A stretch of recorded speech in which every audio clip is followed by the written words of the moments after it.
नमस्कार दोस्तों, स्वागत है आपका आपके अपने YouTube channel SK pocket teacher में।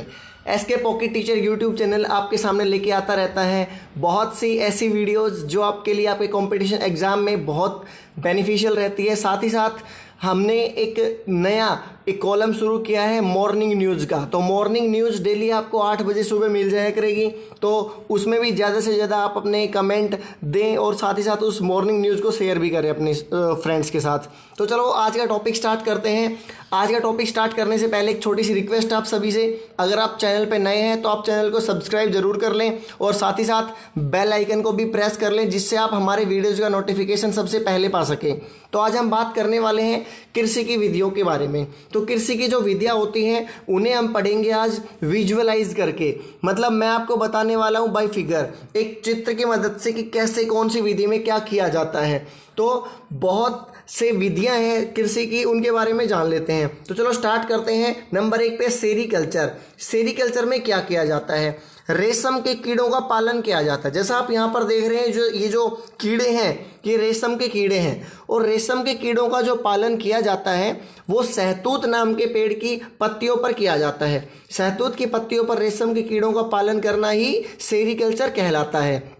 मैंने बहुत से टीचर्स देखे हैं, वो कुछ ट्रिक वगैरह बना के और कोशिश करते रहते हैं चीज़ें आपको समझाने की, याद करवाने की। लेकिन क्या होता है, कोई भी ट्रिक वगैरह होती है वो एक तरह से उसे थोपने की कोशिश करते हैं आपके ऊपर। तो ऐसा ज़रूरी नहीं है कि उनको वो ट्रिक समझ में आ जाती हो या याद रह जाती हो तो आपका माइंड भी उस चीज़ को तुरंत कैचअप कर ले। लेकिन विजुअलाइज करने के बाद चीज़ों को याद रखना काफ़ी हद तक संभव हो जाता है। तो मैं ये नहीं कह रहा कि आप इसी ट्रिक का यूज़ करें, आप इसी वे का यूज़ करें, आपको जैसे भी अच्छा लगता है, लेकिन आप इन चीज़ों को समझें, क्योंकि आपके कंपटीशन एग्जाम में और डेली लाइफ में एज दोनों जगह ये आपकी बेनिफिशियल रहती हैं। तो चलो आगे बढ़ते हैं। इसके बाद हम आगे बढ़ते हैं एपीकल्चर की तरफ। एपीकल्चर क्या होता है? तो एपीकल्चर में मधुमक्खियों का पालन किया जाता है। शहद देने वाली जो हनी बीज होती हैं उनका पालन किया जाता है। आप यहाँ पर देख पा रहे हैं कि फ्रेम जैसा तैयार कर रखा है, जिन्हें हम बोलते हैं आर्टिफिशियल एक फ्रेम होता है ये। तो ये मधुमक्खियों के लिए एक आर्टिफिशियल छत्ता तैयार किया जाता है, जिसमें मधुमक्खी अपना घर बनाती है और शहद इकट्ठा करती हैं। मुख्य तौर पे जो ऐसी फसलें होती हैं, जो फूल वाली फसलें होती हैं, उनके टाइम पे ये खेतों में ये डिब्बे जैसे रखे जाते हैं, जिनके माध्यम से शहद इकट्ठा किया जाता है। यही एपीकल्चर या मधुमक्खी पालन कहलाता है। इसके बाद आगे बढ़ते हैं पीसी कल्चर की तरफ। क्या होता है पीसी कल्चर? दरअसल पीसी कल्चर में हम मत्स्य पालन करते हैं, यानी कि जो मछलियां होती हैं उनका पालन करते हैं। जो आपका तटीय भारत है, तटीय भारत में मत्स्य पालन बहुत ज़्यादा किया जाता है, क्योंकि वहाँ पर मछली खाने वालों की तादाद बहुत ज़्यादा है। साथ ही साथ वो जगह जहाँ पर मछलियाँ समुद्र के माध्यम से नहीं पैदा हो सकती, जहाँ पर तटीय इलाके नहीं लगते, वहाँ पर झीलों के माध्यम से या कहें कि आर्टिफिशियल तौर पर आप यहाँ पर देख रहे हैं एक पौंड, तालाब जैसा तैयार करके और फिर मछलियाँ पाली जा रही हैं। और ये जो मछलियों को डाला जा रहा है, इनका खाना, ये दाना डाला जाता है और फिर मछलियाँ इन्हें खा के ही जिंदा रह पाती है। तो ये कहलाता है आपका पीसी कल्चर। पीसी कल्चर के बाद है फ्लोरिकल्चर। तो जैसा नाम में देखने से ही आपको पता चल रहा होगा, फ्लावर यानी फूल। तो फूलों की उत्पादन करना, फूलों की खेती करना ही फ्लोरिकल्चर कहलाता है। इसके बाद है विटीकल्चर। तो विटीकल्चर का प्रयोग हम करते हैं अंगूरों के लिए। अंगूरों की खेती करना या अंगूर का उत्पादन करना ही विटीकल्चर कहलाता है। मुख्य तौर पे जो अंगूर का उत्पादन होता है वो शराब बनाने के लिए किया जाता है, लेकिन साथ साथ में जो जैम वगैरह होते हैं या फिर जो मार्केट में अंगूर वगैरह बिकने आते हैं, उनकी पैदावार बढ़ाने के लिए भी विटीकल्चर का हम प्रयोग करते हैं। इसके बाद है नंबर 6 पे वर्मी कल्चर। तो आपने एक चीज़ सुनी होगी कंपोस्ट खाद, या आपने सुना होगा जैविक खेती। तो जैविक खेती में जो सबसे फायदेमंद चीज़ होती है वो होता है जैविक खाद। तो जैविक खाद कैसे तैयार किया जाता है? केंचुओं की मदद से।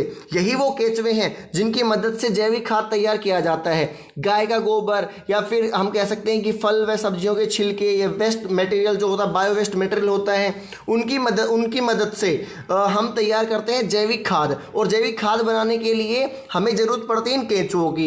इन्हीं केंचुओं का पालन करना कहलाता है वर्मी कल्चर, जिसे हम कहते हैं वर्मी कल्चर। इसके बाद पोमोलॉजी या पोमो कल्चर किसे कहते हैं? तो पोमो कल्चर में फलों का उत्पादन किया जाता है। किसी भी फ्रूट का उत्पादन करना, आप यहाँ पर देख रहे हैं पपाया है, मैंगो है, फिर आपका वाटरमेलन है, जो भी है इन सभी का जो अगर आप प्रोडक्शन करते हैं तो वो कहलाता है आपका पोमोलॉजी, फलों का उत्पादन करना। इसके बाद है ओलेरी कल्चर। ओलेरी कल्चर में हम क्या करते हैं?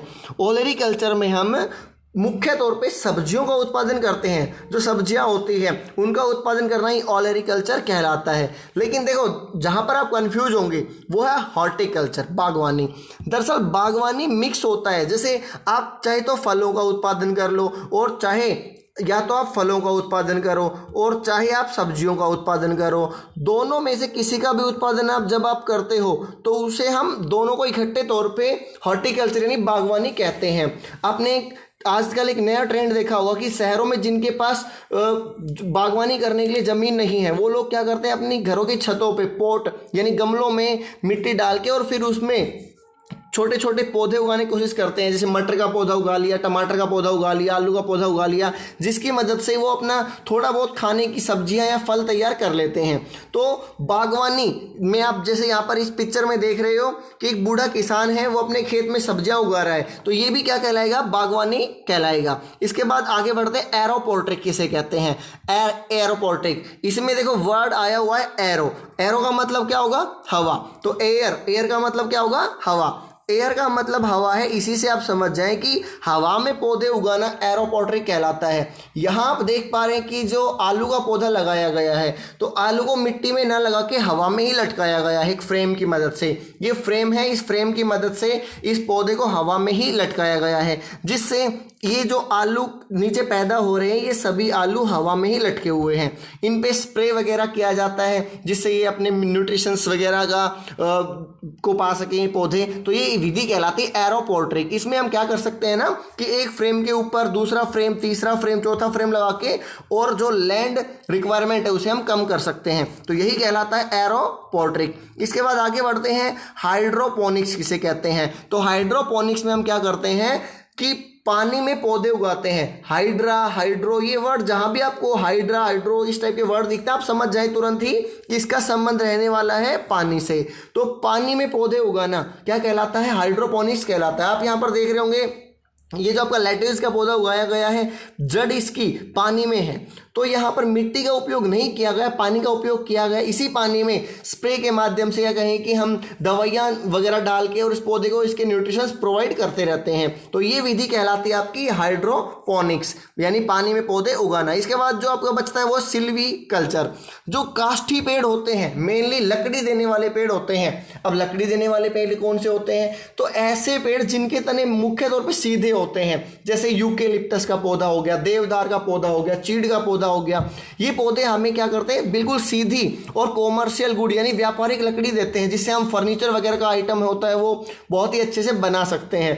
तो ये जो काष्ठी पेड़ों का अध्ययन किया जाता है या काष्ठी पेड़ों को उगाया जाता है वही सिल्वीकल्चर कहलाता है। जैसा आप इस फिगर में देख रहे होंगे ये जो तने पड़े हुए हैं बिल्कुल सीधे सीधे तने पड़े हैं पेड़ों के, तो यही कहलाता है सिल्वीकल्चर। वीडियो अभी खत्म नहीं हुआ है दोस्तों, अभी हम पढ़ने वाले हैं कृषि की क्रांतियां। मुख्य तौर पे भारत में कृषि की जो जो क्रांतियां आई हैं उनके बारे में भी हम पढ़ने वाले हैं।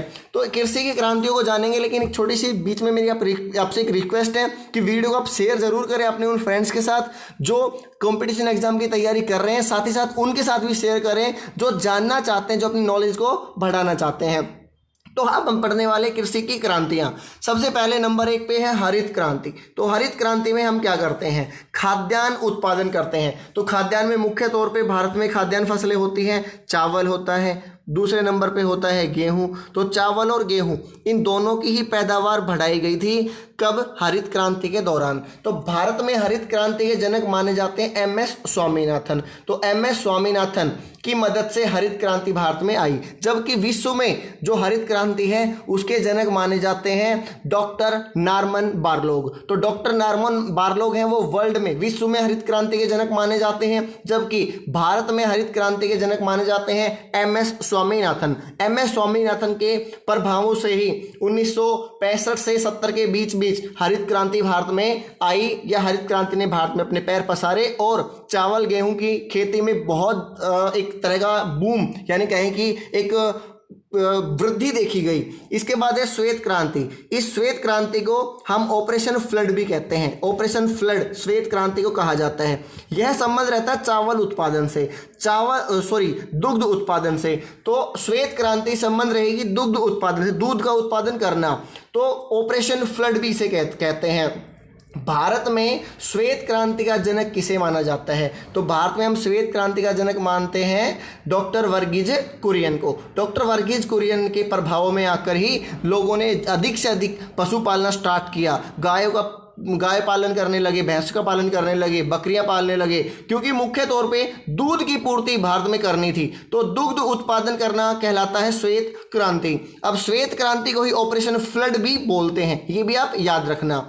अब तक हम पढ़ चुके हरित क्रांति, खाद्यान्न उत्पादन, श्वेत क्रांति, दुग्ध उत्पादन। आगे चलते हैं नीली क्रांति। नीली क्रांति में हम करते हैं मत्स्य पालन। मछलियों को भी एक तरह से जो मांसाहारी होते हैं वो प्रयोग करते हैं खाने में, तो मत्स्य पालन करना नीली क्रांति कहलाता है। फिर अब भूरी क्रांति, उर्वरक उत्पादन, मुख्य तौर पे जो यूरिया फर्टिलाइजर्स वगैरह होते हैं उनका उत्पादन करना भूरी क्रांति के अंतर्गत आता है। इसके बाद है रजत क्रांति, अंडा उत्पादन, एग्स प्रोडक्शन करना, जो आपके पोल्ट्री होते हैं, जो आपके मुर्गी कुक्कुट पालन भी हम बोल सकते हैं, तो उसके अंतर्गत आता है रजत क्रांति, अंडा उत्पादन। इसके बाद है पीली क्रांति, जो आपकी येलो रिवॉल्यूशन है, पीली क्रांति है। तो पीला क्या होता है? पीला होता है ऑयल, यानी कि तेल पीला होता है। तो जो पीले रंग का तेल होता है उसी से आप याद रखेंगे तिलहन फसलें। तिलहन फसलों का उत्पादन हम करेंगे पीली क्रांति के अंतर्गत। अब तेल देने वाली फसलें मुख्य तौर पे मस्टर्ड होती है, सोयाबीन होती है, तिल होता है, इन सब का उत्पादन करना ही क्या कहलाता? तिलहन उत्पादन कहलाता, जिसे पीली क्रांति के अंतर्गत हम शामिल करते हैं। इसके बाद है कृष्ण क्रांति। कृष्ण होता है काला रंग, काले रंग को कृष्ण कहते हैं। तो काली क्रांति या हम कहेंगे कृष्ण क्रांति। कृष्ण क्रांति का संबंध रहता है बायोडीजल उत्पादन से, क्योंकि बायोडीजल का जो बेसिक कलर होता है वो कैसा होता है? काला होता है। तो कृष्ण क्रांति संबंधित रहेगी किससे? बायोडीजल प्रोडक्शन से। इसके बाद आएगा लाल क्रांति, किसे कहते हैं? तो लाल रंग से आप याद रखेंगे टमाटर को, टमाटर और साथ साथ में मांस। तो टमाटर और मांस दोनों का ही उत्पादन आपका करना कहलाएगा लाल क्रांति, या लाल क्रांति के अंतर्गत टमाटर और मांस के उत्पादन पर बल दिया गया था। इसके बाद है गुलाबी क्रांति, पिंक रेवोल्यूशन। गुलाबी क्रांति में झींगा मछली का उत्पादन किया गया। जो झींगे होते हैं वो बहुत ज्यादा खाए जाते हैं मांसाहारी लोगों के द्वारा, तो सी फूड्स के अंतर्गत आते हैं। तो गुलाबी क्रांति में झींगा मछली उत्पादन शामिल किया जाता है। इसके बाद है बादामी क्रांति, किसे कहते हैं? बादामी क्रांति जो होती है, तो मेनली आपने देखा होगा जो मसाले होते हैं हमारे घरों में, जैसे इलायची होती है, काली मिर्च होती है, फिर लौंग होती है, हल्दी होती है, इन सबको अगर हम इकट्ठे तौर पे हम अगर तेज पत्ता वगैरह सब दालचीनी जो होती है सबको मिला दें और एक पाउडर बना ली, उस पाउडर का रंग कैसा होगा? बादामी। तो आप याद रखना यहाँ से बादामी क्रांति का संबंध ड्राई फ्रूट्स वगैरह से नहीं है, बादामी क्रांति का संबंध है मसाले उत्पादन से। तो भारत में मसालों के उत्पादन पर बल दिया जाए इसलिए बादामी क्रांति लाई गई। इसके बाद है सुनहरी क्रांति। सुनहरी क्रांति का संबंध किस चीज से है? तो सुनहरी क्रांति का संबंध रहेगा फलों के उत्पादन से। फल उत्पादन करना सुनहरी क्रांति के अंतर्गत आएगा। अब जैसे आपने देखा होगा पके हुए जो फ्रूट्स होते हैं, लाइक एक मैंगो का एग्जाम्पल हम ले सकते हैं, कैसा उसका कलर हो जाता है पकने के बाद? गोल्डन। तो यानी कि जो सुनहरा रंग हो जाता है। तो फल उत्पादन संबंध रहेगा किससे संबंधित रहेगा? फल उत्पादन संबंधित रहेगा सुनहरी क्रांति से, गोल्डन रिवॉल्यूशन से। इसके बाद लास्ट में है ये अमृत क्रांति। तो अमृत वैसे ही आपको पता होगा, अमृत मतलब पानी होता है, एक तरह का जल होता है। तो नदी जोड़ो परियोजना, भारत में जो नदियां हैं उनका पूरे भारत में जाल बिछाना, क्योंकि नदियां तो प्राकृतिक तौर पर बहती हैं लेकिन हम नहरों के माध्यम से उनका जाल बिछा सकते हैं पूरे के पूरे भारत में, जिससे एग्रीकल्चर यानी कृषि में बहुत ज़्यादा सहायता होगी। किसानों के पास फसलों में देने के लिए पानी की भरपूर मात्रा रहेगी। तो इसे हम कहते हैं नदी जोड़ो परियोजना। अमृत क्रांति के अंतर्गत नदियों को जोड़ा गया। तो आपको आज का वीडियो कैसा लगा कमेंट बॉक्स में जरूर बताना। साथ ही साथ आपने अगर हमारे पुराने वीडियोस नहीं देखे हैं, जैसे मैंने गांधी को क्यों मारा, ये एक वीडियो मैंने बनाया था। नाथूराम गोडसे का एक स्टेटमेंट था कि अंतिम बयान था कि मैंने गांधी को क्यों मारा, और आज तक नाथूराम गोडसे की अस्थियों का विसर्जन क्यों नहीं किया गया है। इन बहुत से सवालों को लेकर मैंने एक वीडियो बनाया था, वो वीडियो भी आप जरूर देखें। डिस्क्रिप्शन बॉक्स में इस वीडियो का लिंक मैं आपको प्रोवाइड करवा दूंगा। फिर मैंने एक नई शुरुआत आपके लिए की है, सभी के लिए, कि आप जब भी बेड से सुबह उठें तो आप उस टाइम तक एक मॉर्निंग न्यूज़ का सेशन में चलाऊंगा। मॉर्निंग न्यूज़ में क्या होगा, आपके लिए जो भी उस टाइम उस दिन की सबसे बड़ी न्यूज़ रहा करेगी, उस न्यूज़ को 2, 3, 4 मिनट में मैं कवर करवा दिया करूंगा। तो सिर्फ 4 मिनट का, 3 मिनट का, 5 मिनट का, ज़्यादा से ज़्यादा 5 मिनट का वो वीडियो रहने वाला है मॉर्निंग न्यूज़ का, वो भी आप जरूर देखें। जैसे आज मैंने एक वीडियो डाला था मॉर्निंग न्यूज़ का, शिक्षक एवं विद्यार्थियों एवं साथ में अभिभावकों के लिए भी उपयोगी था, उसका लिंक भी मैं डिस्क्रिप्शन बॉक्स में आपको प्रोवाइड करवा दूंगा। और फिर से दोबारा से आपसे एक रिक्वेस्ट है मेरी कि वीडियो को जरूर शेयर किया करो और हमारे चैनल को ज़्यादा से ज़्यादा सब्सक्राइब भी करें, जिससे हमें एक मोटिवेशन मिलता है और आगे आने वाले समय में हम अपने वीडियोज़ में नई जान डालने की कोशिश करते हैं। Thank you for watching this video.